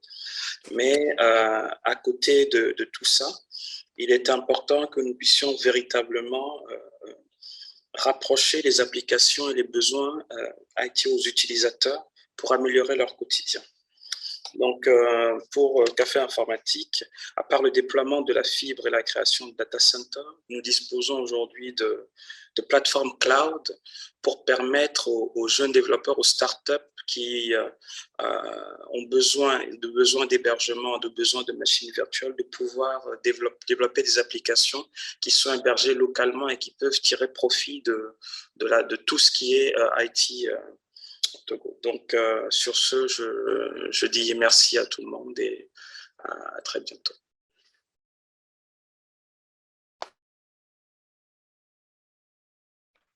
Merci beaucoup, merci au représentant du Café Informatique. Le cloud est effectivement une option importante pour permettre aux entreprises qui n'ont pas la possibilité d'avoir des serveurs physiques en interne de pouvoir héberger leurs ressources, de pouvoir les utiliser à n'importe quel moment. Et nous sommes aussi d'accord que la mutualisation des équipements est importante. Le cloud disponible à Café Informatique peut être aussi utile comme backup. Qu'à cela n'en tienne, Togocom, merci de nous revenir dès que possible. Monsieur le régulateur, vous avez la parole. Merci, docteur Amessine.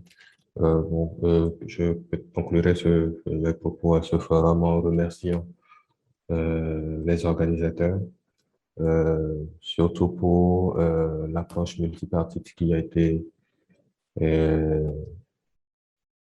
privilégiée dans son organisation.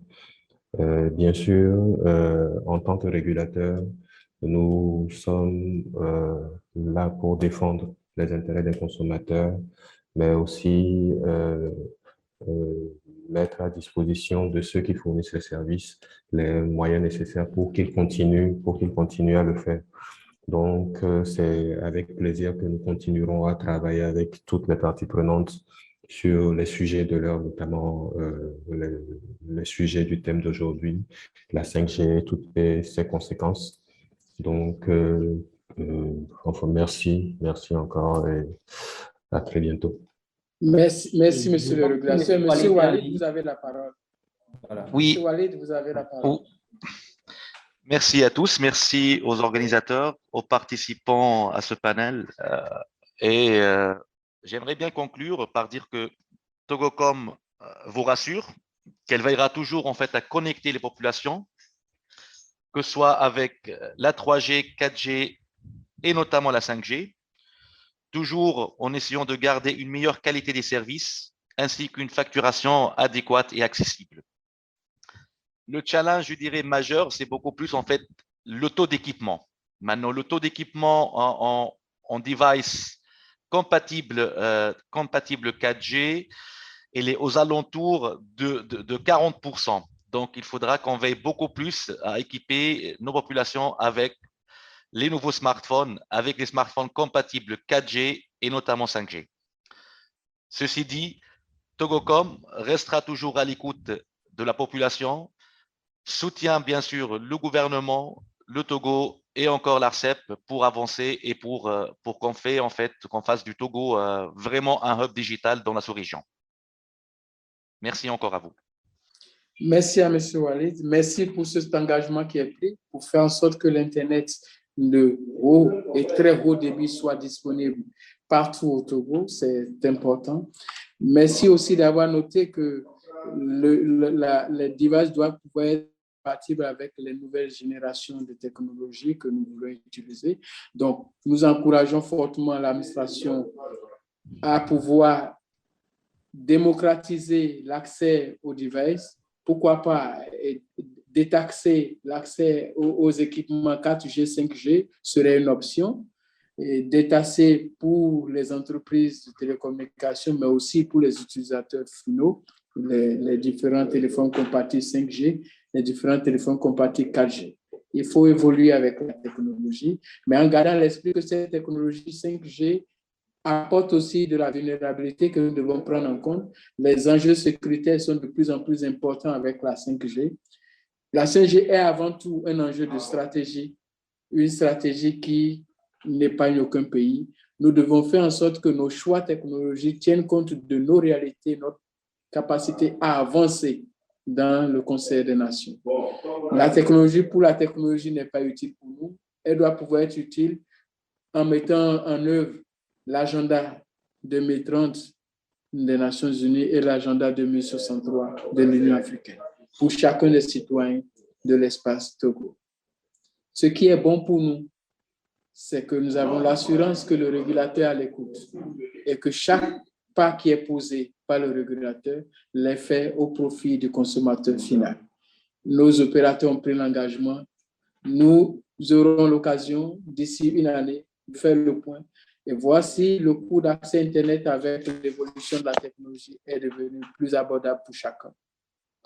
Si la technologie est de meilleure qualité, si nous avons plus d'opportunités de transactions technologiques avec la 5G, possibilité d'arroser son champ en étant en ville, arroser son champ, fermer sa voiture, fermer sa porte, éteindre sa lumière, toutes les technologies que la 5G embarquée avec l'intelligence artificielle